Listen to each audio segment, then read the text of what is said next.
Bonjour à tous et bienvenue sur Wargame Master. Si toi aussi tu aimes avoir des figurines différentes de celles de ton adversaire, alors je te propose un petit tuto sur comment rajouter une cape à ton Obi-Wan. Et les gars, vous pensez pas que nous aussi on pourrait avoir des capes? Ouais bah écoute, si t'en veux, je te laisse demander au patron. Allez, cap. Alors aujourd'hui, petite vidéo tuto pour rajouter une cape à ce bon vieux Obi-Wan. Alors comme je suis pas très bon en sculpture, ce que je vais faire, c'est que je vais tenter de mouler une cape de Magma Guard qui nous provient du kit de Dooku. Alors la cape est pas trop mal, elle est pas très détaillée, hein, mais elle a un bon mouvement, ce qui me plaît pas mal là-dessus. Bon, il faudra forcément un petit peu retailler, parce que bon, il y a des choses un petit peu en trop, mais ça va nous faire une bonne base. Alors, pour réaliser cette cape, ce qu'on va faire, c'est qu'on va réaliser un tampon avec de la green stuff, un petit moulin en green stuff. Donc pour cela, vous allez avoir besoin de pas mal de green, parce que il en faut pas mal pour réaliser un beau tampon. On va avoir besoin d'huile d'olive, parce qu'on est dans le sud, et d'un petit pinceau. Mais ça, on y viendra après. Donc dans un premier temps, évidemment, on va mélanger notre green stuff à part égale avec le bleu et le jaune. Donc voilà, notre mélange de green stuff est réalisé. Alors ce qu'on va faire maintenant, c'est qu'on va récupérer notre cape et on va venir lui mettre de l'huile d'olive dessus. Alors nous, dans le sud de la France, donc on cuisine à l'huile d'olive. Si vous êtes en Bretagne, vous pouvez tenter de faire ça avec du beurre demi-sel, mais je suis pas convaincu du résultat. Donc du coup, vous venez passer un peu d'huile sur la cape à tous les endroits qui vont être en contact avec la green stuff. Alors, l'huile d'olive va servir de corps gras et va empêcher la green de coller à la cape au moment du démoulage. Alors vous faites bien toute votre cape, vous essayez de ne pas vous en mettre sur les doigts. Hop, voilà, quand tout est bien graissé, c'est impeccable. Ensuite, on va venir récupérer notre boudin de green. On va aplatir tout ça en faisant une forme forcément plus grande que notre cape. Et là, on va venir tamponner notre cape dans la green stuff. Ouais, c'est loupé. On va venir tamponner. Et voilà, on appuie bien comme il faut, de manière à bien prendre la forme. Alors là, ce qui m'intéresse, c'est de venir au max sur le contour de la cape, de manière après, quand je vais faire mon moulage, d'avoir un maximum de 3D, enfin de figurines.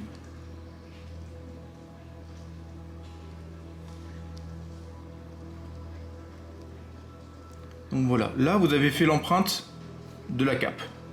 Ce qu'il faut faire maintenant, c'est laisser la green stuff sécher pendant quelques heures, même pas mal. Moi je vais laisser ça toute la nuit.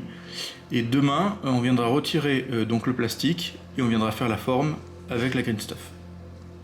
Donc voilà, ça y est, ça fait à peu près 24 heures que la green stuff est en train de sécher. Maintenant elle est bien dure.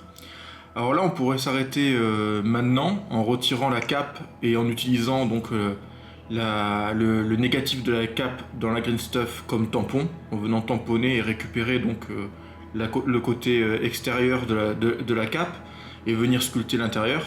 Mais tant qu'à faire, qui peut le plus peut le moins, on va faire un moule complet, c'est-à-dire on va venir remettre de la green stuff dessus de manière à pouvoir emprisonner après la pâte à l'intérieur et avoir une cape qui sera sculptée donc des deux côtés.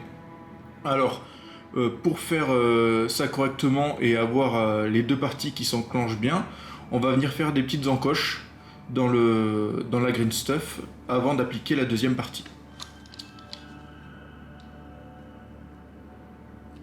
Donc là, on vient faire des petites encoches, on essaie de ne pas se couper, hein. On fait gaffe, ça reste un cutter. On retire pas notre modèle de cape hein, à l'intérieur. Là, elle est bien positionnée, elle est collée dedans, ça bougera plus. Donc voilà, je viens faire une petite encoche ici. Je vais en faire une autre là. Ça va permettre à la deuxième partie de bien s'emboîter. Voilà, ça devait arriver.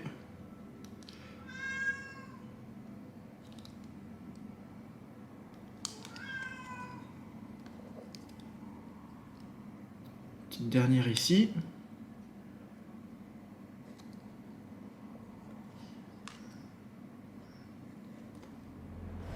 Donc voilà, maintenant que mes encoches sont réalisées, j'avais préparé donc mon mélange de green. Et je vais tout simplement commencer à la préparer. Alors là, il faut surtout ne pas oublier, toujours avec ma technique de l'huile d'olive, venir passer donc un corps gras de partout sur le modèle ainsi que sur la green. Comme ça évitera que les deux parties se collent entre elles.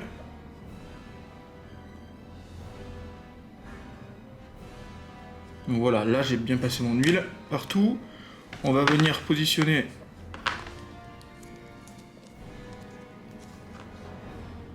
par-dessus. Là on vient bien appuyer pour bien prendre la forme. Hop, on essaie de bien passer partout. Et surtout, vous venez bien prendre les encoches qu'on a réalisées juste avant.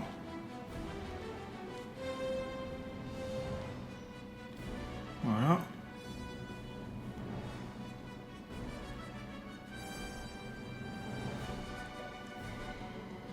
Et on va laisser sécher ça encore une petite journée. Et on démoulera ça tranquillement. Donc ça y est, ma green stuff est sèche. Je ne l'ai pas laissé sécher complètement pour qu'elle reste un petit peu souple, de manière à pouvoir démouler facilement. Alors là, on va venir la décoller de l'autre partie. On va décoller les deux parties, voilà, sans forcer, pour éviter de déchirer ou d'abîmer. Et voilà, donc là on a bien nos deux parties du moule. Bon, à ce stade-là, ça me paraît pas trop mal. Maintenant, on va retirer donc notre cape en plastique de l'intérieur. Voilà, c'est un peu plus dur. C'est plus dur de la sortir. La green a vraiment séché pour le coup. Mais vu qu'il n'y a pas trop de détails et que c'est pas trop profond, normalement, ça doit pouvoir venir assez facilement. Impeccable. Donc là, voilà. Là, on voit bien. Voilà. Là, la trace, tout est bien. Et normalement, on doit pouvoir emboîter tout ça sans problème avec les petites encoches qu'on a fait. Voilà, impeccable. Donc là, maintenant, ce qu'on va faire. Donc là, cette partie-là est encore grasse, hein, il y a encore de l'huile. C'est très bien. Par contre, même celle-là aussi, elle me paraît relativement encore bien huileuse. Ça devrait suffire. On va pas en rajouter. Si vous sentez que l'huile a disparu, que c'est plus assez gras, n'hésitez pas à en remettre. Hein. Toujours la même technique, hein. On va bien dans les creux. Là, on va remettre un peu comme ça, au moins on est sûr. Et maintenant, pour le moulage, on va utiliser un autre produit. On va utiliser de la Magic Sculpt. Donc là, c'est en bicomposant. Donc pareil, 50-50. Petit mélange. J'achète ça chez Green Stuff World. C'est vachement bien, j'aime beaucoup. Donc là, on prend un petit peu dans chaque pot et on mélange.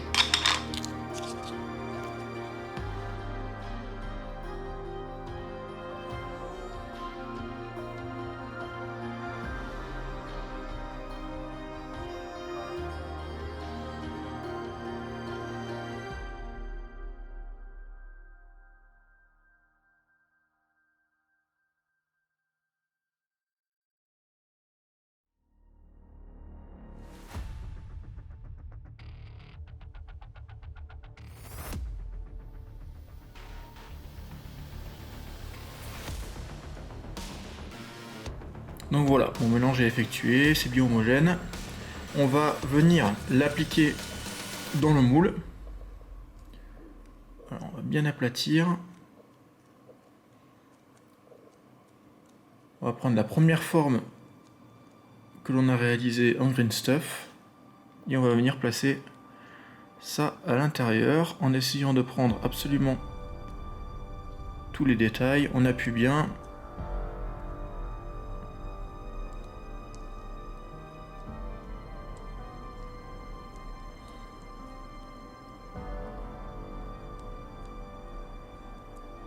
Alors là, vous pouvez lisser à l'eau pour retirer un peu vos traces de doigts, toutes les empreintes, de manière à ne pas les avoir après quand on va poser l'autre partie du moule.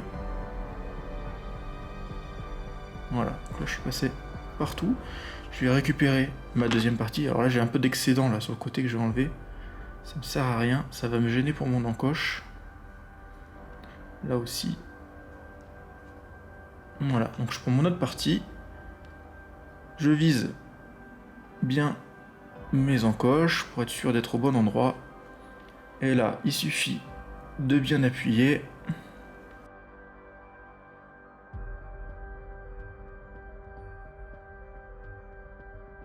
Et maintenant, délicatement, on retire la partie. On va regarder un peu ce que ça donne. Voilà. Là, on voit bien que ça a bien marqué. Bon, il y a des petits défauts, mais ça, on va pouvoir les rattraper après.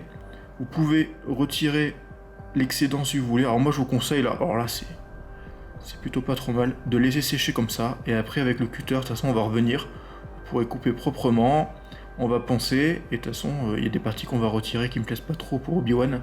Donc voilà. Donc là, on laisse sécher. Une fois que c'est sec, on démoulera ça tranquillement en espérant qu'il n'y ait pas de casse. Alors ça y est, notre pâte est sèche, on va pouvoir démouler notre cape.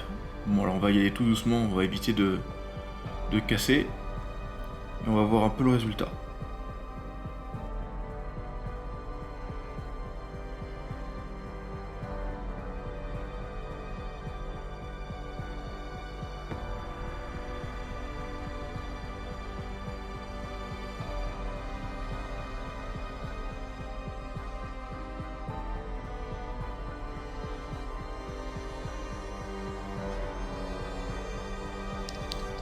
Et voilà, ça y est, c'est venu. Alors le résultat, eh ben, on n'est pas trop mal, hein. On n'est pas trop mal en termes de qualité, c'est relativement propre. Donc là, je vais nettoyer tout ça, retirer toutes les parties qui ne m'intéressent pas, on va nettoyer ça et on se retrouve après. Donc voilà, là j'ai un peu nettoyé. Donc dans l'idée, on va faire donc cette cape pour Obi-Wan. On a toute la partie qui est ici là. Tout ça là, ça ne nous intéresse pas. Et on va voir si on peut retirer aussi toute cette partie du drapé là, qui ne nous va pas sur la cape. Donc dans un premier temps, on va faire sauter toute cette partie. On va essayer de rien casser. Et après, on verra un peu ce que ça donne.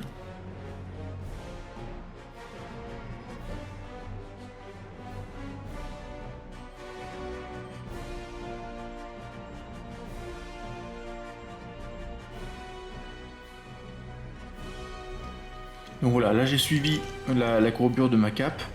Donc il y a toute cette partie là, qui est relativement belle, hein, vous me direz, mais qui correspond pas réellement à ce que peut être la cape. Donc on va essayer de retirer tout ça et je me tâte. Est-ce qu'on l'enlève ou est-ce qu'on l'enlève pas, ou est-ce qu'on reste là-dessus? C'est un peu la question. Ouais, je pense qu'il faudrait la retirer. On va essayer de gratter un petit peu, d'enlever et d'essayer de garder un peu les arrondis.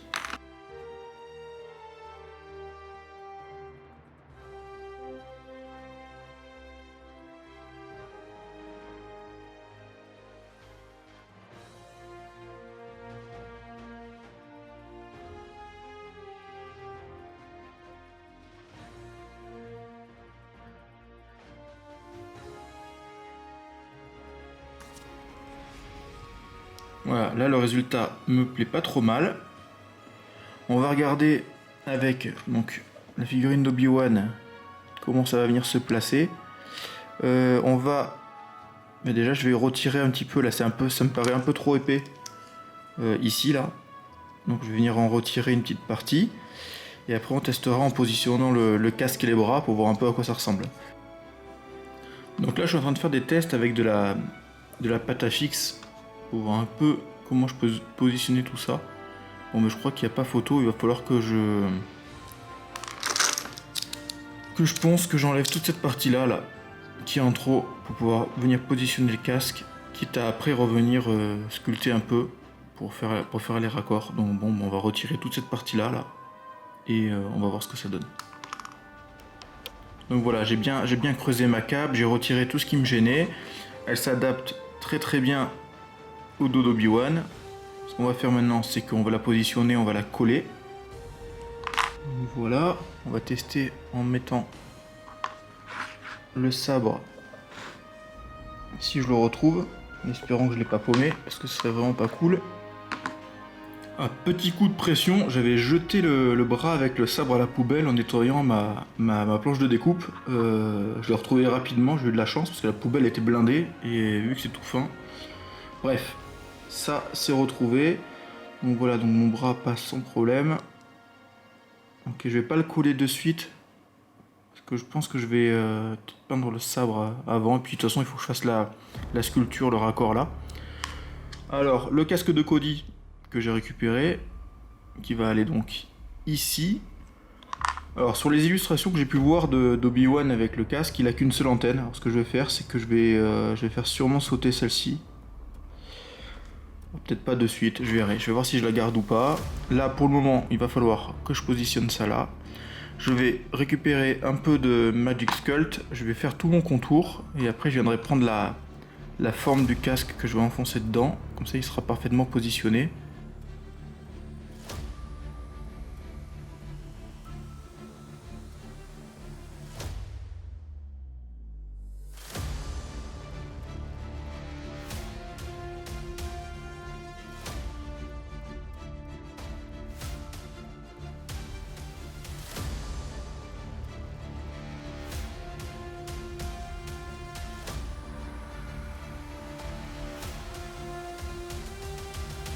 Donc voilà, la sculpture est terminée. Alors je l'ai un peu reprise en dehors des caméras, parce que j'avais besoin de me mettre vraiment prêt pour voir ce que j'étais en train de faire. Et avec l'appareil devant, c'est pas forcément évident. Donc là on va passer à la phase montage. Alors là tout simplement, on va venir coller nos nouveaux éléments. Je vais retirer l'antenne qui se trouve à droite du casque de Cody, parce que sur l'illustration qui nous a servi de référence pour Obi-Wan, il n'a qu'une seule antenne sur le casque, donc on va commencer par retirer ça, et je vais coller tous les éléments.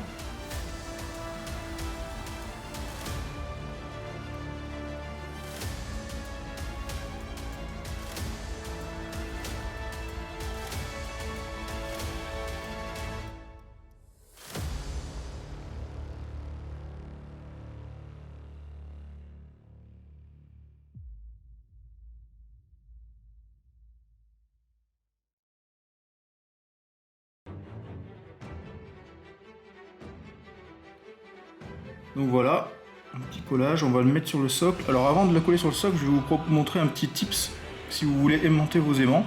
Alors souvent quand on aimante nos socles, pardon, aimanter les aimants.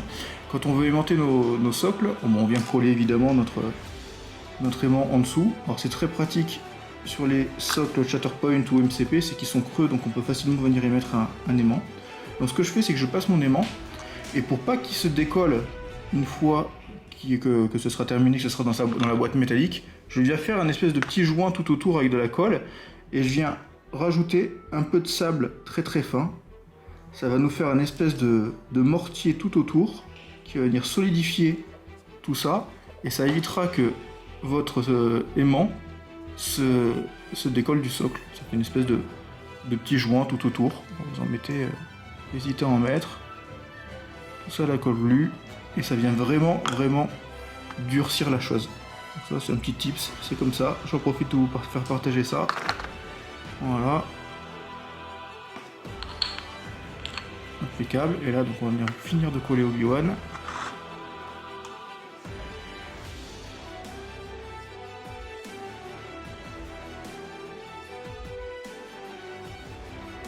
Donc voilà, bon, j'espère que ce petit tuto vous aura plu et que ça vous aura donné envie de tester des nouvelles choses avec ce système de moulage.